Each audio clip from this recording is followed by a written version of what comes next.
पागल बोल।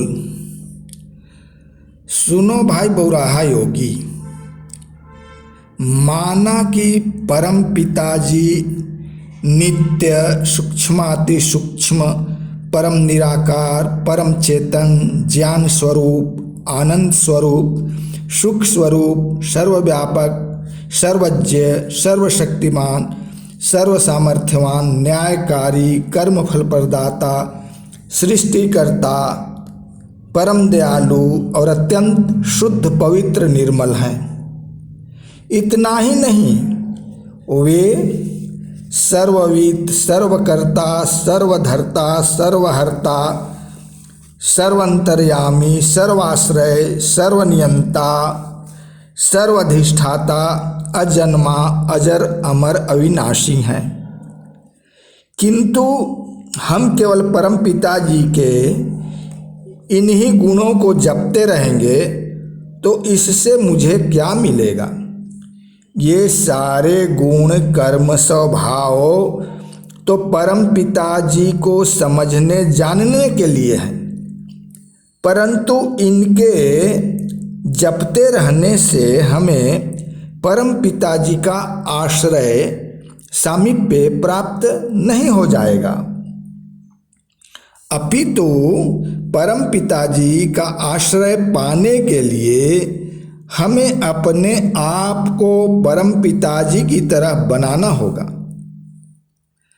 माना कि हम अल्पज्ञ एकदेशी अल्प सामर्थ्य वाले हैं,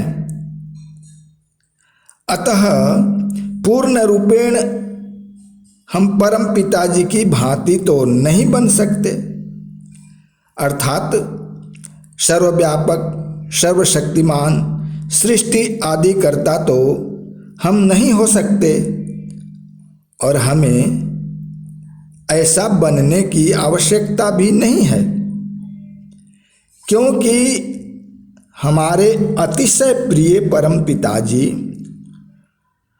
जो तो उन गुणों से युक्त हैं ही। परम पिताजी के कुछ गुण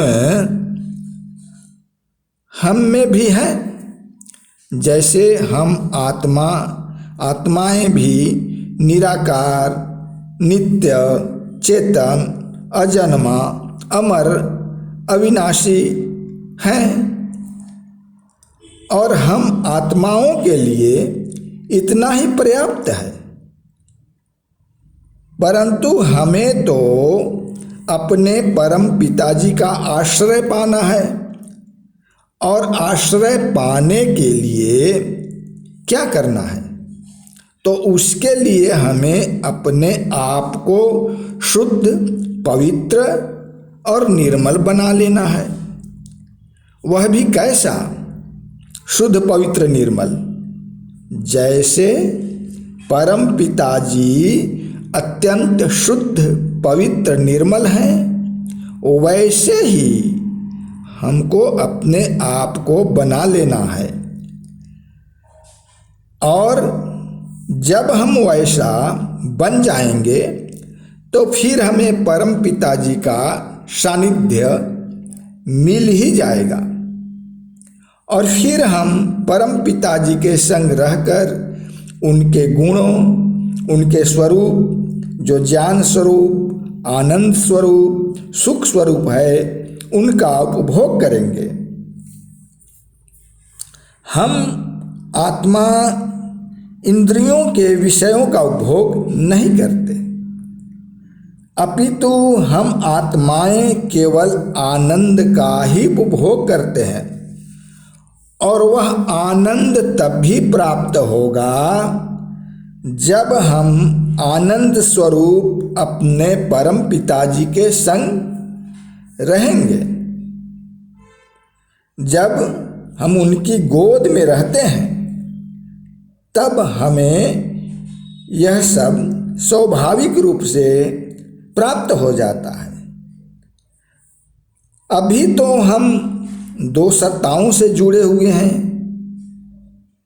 एक परम पिताजी से और दूसरी सत्ता बुद्धि से। बुद्धि से जुड़े होने के कारण हम परम पिताजी को ठीक ठीक जान नहीं पाते, अनुभव नहीं कर पाते, क्योंकि बुद्धि हमें निरंतर राग द्वेष आदि की वृत्ति को उभार कर उसमें व्यस्त रखती है। अतः केवल मंत्रों सूत्रों को तुम मत जपो, अपितु जिन सूत्रों को मैंने तुम्हें बताया है उन सूत्रों के अनुसार अपने आप को बनाओ, वैसा बनो और वैसा करो, तभी लाभ होगा। अन्यथा तोते की भांति केवल जपते रहने से, शब्दों की पुनरावृत्ति करते रहने से कोई लाभ नहीं होगा, कुछ भी नहीं मिलेगा। ओम।